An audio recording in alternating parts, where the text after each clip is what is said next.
This is Shikha Srivastava from mathematics farm. आज हम लोग क्या पढ़ेंगे? आज हम लोग class 8 chapter 3 that is understanding quadrilateral में एक्सरसाइज 3.3 का क्वेश्चन नंबर 3 सॉल्व करेंगे। क्या है question number 3? Can a quadrilateral ABCD be a parallelogram if? क्या एक क्वाड्रिलेटरल पैरेललोग्राम हो सकता है इफ यहाँ पे कुछ कंडीशंस गिवन है। इस कंडीशंस का यूज करिए और बताइए कि क्या एक क्वाड्रिलेटरल पैरेललोग्राम बन सकता है। तो चलिए देखते हैं। सबसे पहले एक रफ क्वाड्रिलेटरल एबीसीडी बना लेते हैं। यहाँ पे एक रफ क्वाड्रिलेटरल एबीसीडी हमने बना लिया है। This is a b c and d. ठीक है, ये क्वाड्रिलेटरल है। अब देखते हैं पहला पार्ट क्या कह रहा है। पहला पार्ट कह रहा है angle D plus angle B is equal to 180 degree. ये जो एंगल D है और एंगल B है, इन दोनों का सम करेंगे तो 180 डिग्री आएगा। मीन्स इन दोनों को ऐड करने पे angle D plus angle B is equal to 180 degree. तो अगर ये पैरेललोग्राम होगा तो इसका अपोजिट एंगल इक्वल होगा। तो अगर ये 90 डिग्री का हो जाए, दोनों कितने कितने का 90 डिग्री का अगर ये दोनों हो जाए, तब फिर ये पैरेललोग्राम बन सकता है। 90 180 डिग्री हो जाएगा और ये पैरेललोग्राम फिर बन सकता है। और वो पैरेललोग्राम क्या बनेगा? वो एक रेक्टेंगल बनेगा, क्योंकि रेक्टेंगल में ही यहाँ पे 90 डिग्री होता है अपोजिट एंगल। तो क्या बनेगा? पैरेललोग्राम रेक्टेंगल बनेगा और बन सकता है। तो यहाँ पे आप लिखिए पहले वाले में यस बन सकता है। और क्या बनेगा? रेक्टेंगल बनेगा। ठीक है, स्क्वायर भी बन सकता है। आप बोलेंगे 90 डिग्री का स्क्वायर भी तो होता है, बट स्क्वायर भी तो एक रेक्टेंगल ही है। तो यहाँ पे यस रेक्टेंगल लिखिए। ऐसा क्या बन सकता है?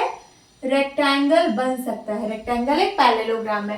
Second, AB is equal to DC। अब ये मैं इरेज कर रही हूं। सेकेंड है, कह रहा है कि AB is equal to DC is equal to 8 centimetre. AB और DC ये 8 सेंटीमीटर है, ये भी और ये भी। फिर कह रहा है AD इज इक्वल टू 4, ये 4 सेंटीमीटर है, और BC is equal to 4.4 centimetre. तो बोल रहा है कि क्या ये पैरेललोग्राम बन सकता है, क्या ये पैरेललोग्राम हो सकता है। तो चलिए देखते हैं। पैरेललोग्राम के लिए हम लोगों ने क्या पढ़ा है कि opposite sides of parallelogram are equal.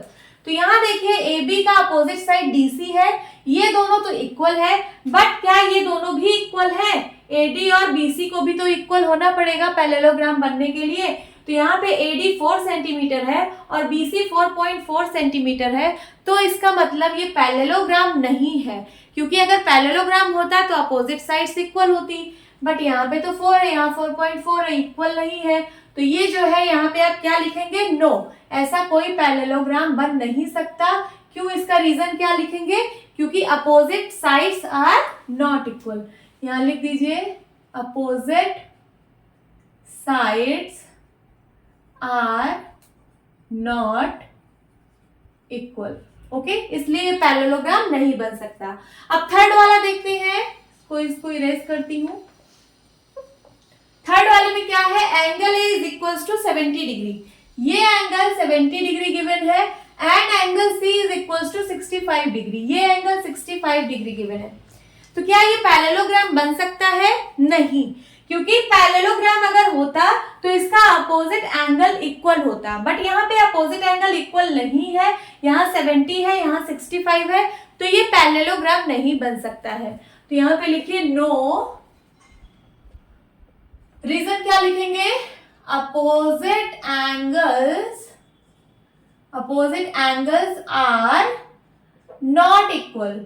क्योंकि अपोजिट एंगल इक्वल नहीं है, इसलिए ये पैरेललोग्राम नहीं बन सकता। इसको हम पैरेललोग्राम नहीं कह सकते। सो होप स्टूडेंट्स आपको ये क्लास अच्छी लगी होगी। मिलती हूँ अपनी नेक्स्ट वीडियो में। तब तक के लिए bye bye and take care.